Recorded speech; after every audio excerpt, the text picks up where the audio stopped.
बिहार कांग्रेस कार्यालय सदाकत आश्रम में आज सूबे के पहले मुख्यमंत्री श्री कृष्ण सिंह की जयंती मनाई गई। श्री कृष्ण की जयंती के बहाने जाति गोलबंदी की कोशिश भी खूब हुई। खास बात यह रही कि समारोह की शुरुआत लालू प्रसाद यादव ने की और लालू ने अपने ही अंदाज में बीजेपी की सियासी हैसियत को बौना कर दिया। जनसंघी नेता बता रहे थे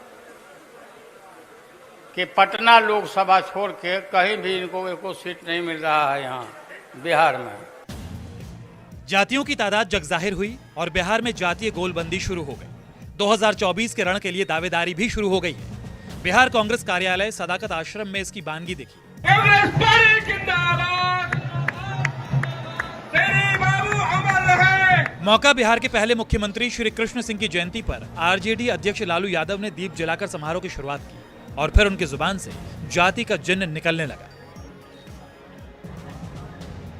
राज्य में जाति आधारित गणना के आंकड़े जारी होने के बाद अब 2024 के पहले बिहार में जातीय गोलबंदी भी शुरू हो चुकी है। आज सदाकत आश्रम में राज्य के प्रथम मुख्यमंत्री श्री कृष्ण सिंह की जयंती समारोह मनाई गई और सबसे खास बात यह है कि इस जयंती की शुरुआत खुद राजद सुप्रीमो लालू प्रसाद यादव ने दीप जलाकर किया।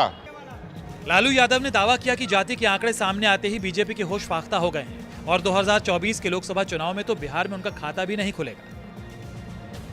जनसंख्या का गिनते हुआ कास्ट का, इसमें इनका सुफरा साफ है। बहुत घबराहट है सबको, बीजेपी को। ये गिन रहा है कि अब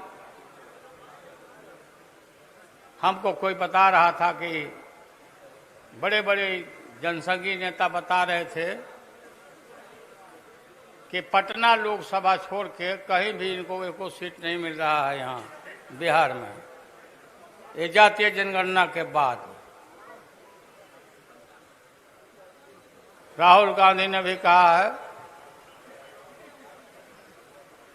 कि देश भर में हम आएंगे, जातीय जनगणना कराएंगे।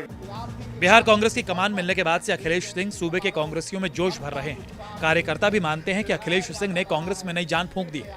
आरजेडी अध्यक्ष लालू यादव के साथ भी अखिलेश सिंह के अच्छे रिश्ते हैं और उनकी मौजूदगी में ही लालू यादव मुद्दतों बाद सदाकत आश्रम पहुंचे थे। लालू ने कांग्रेस कार्यकर्ताओं से भी एकजुटता की अपील की तो लगे हाथ ये भी दावा कर दिया कि 2024 में केंद्र से बीजेपी की सरकार को उखाड़ फेंकेंगे। राहुल गांधी ने सामाजिक न्याय के झंडा को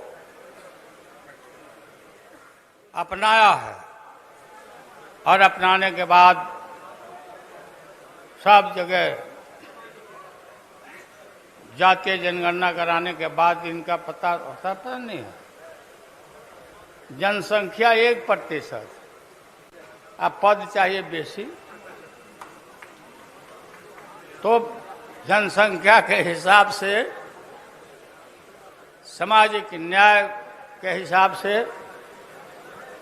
अब देश के सत्ता का बंटवारा होगा राजो तरफ। सदाकत आश्रम में मंच भले ही जयंती समारोह का था, लेकिन मुद्दा एक ही था, मिशन 2024। कांग्रेस सांसद प्रमोद तिवारी ने लालू यादव को 1996 की याद दिलाई और आडवाणी की तरह मोदी रथ को रोकने का आह्वान भी कर दिया।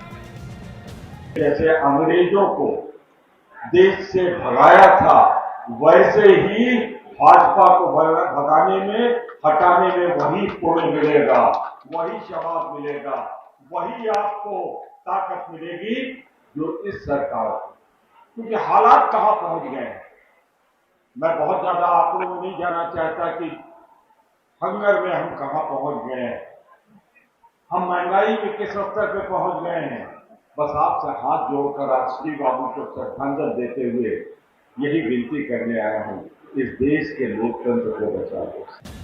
पिछले 23 सालों से अखिलेश सिंह श्री कृष्ण सिंह की जयंती पर समारोह का आयोजन कर रहे हैं, लेकिन इसके प्रेरणा स्रोत भी वो लालू यादव को ही बताते हैं। अब गठबंधन में दोनों की केमिस्ट्री रंग ला रही है।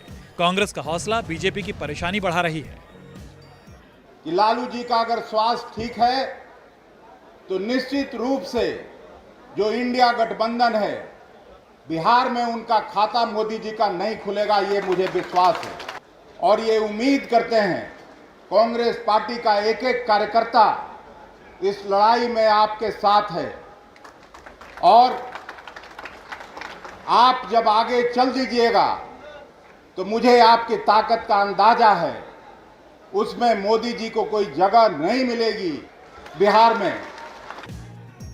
बिहार के पहले मुख्यमंत्री श्री कृष्ण सिंह को बिहार में श्री बाबू कहकर पुकारा जाता है। हालांकि अपने दौर में वो हर तबके के लिए स्वीकार्य थे, लेकिन जाति केंद्रित राजनीति में उनका एक परिचय ये भी है कि वो बिहार की कम तादाद वाले संपन्न और ताकतवर अगड़ी जाति भूमिहार समाज से आते थे। मेरे बाबू अमर रहे।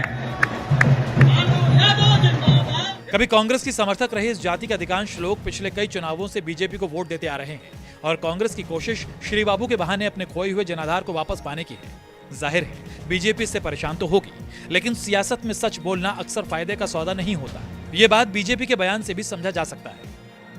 कांग्रेस के लोग श्री कृष्ण जयंती मना रहे हैं और यादवों पर निशाना साध रहे हैं।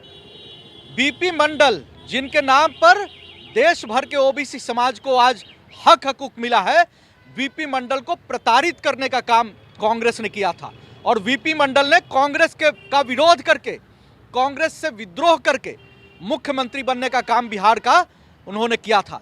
लालू जी की एक ही मंशा है, तेजस्वी यादव को बिहार का मुख्यमंत्री बनाना, और नरेंद्र मोदी जी को कोई माई का लाल भारत का प्रधानमंत्री एक बार फिर से बनने से कोई नहीं रोक सकता है।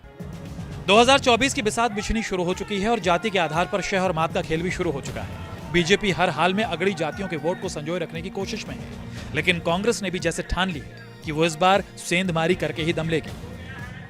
सौरभ कुमार, पटना, न्यूज़ 24।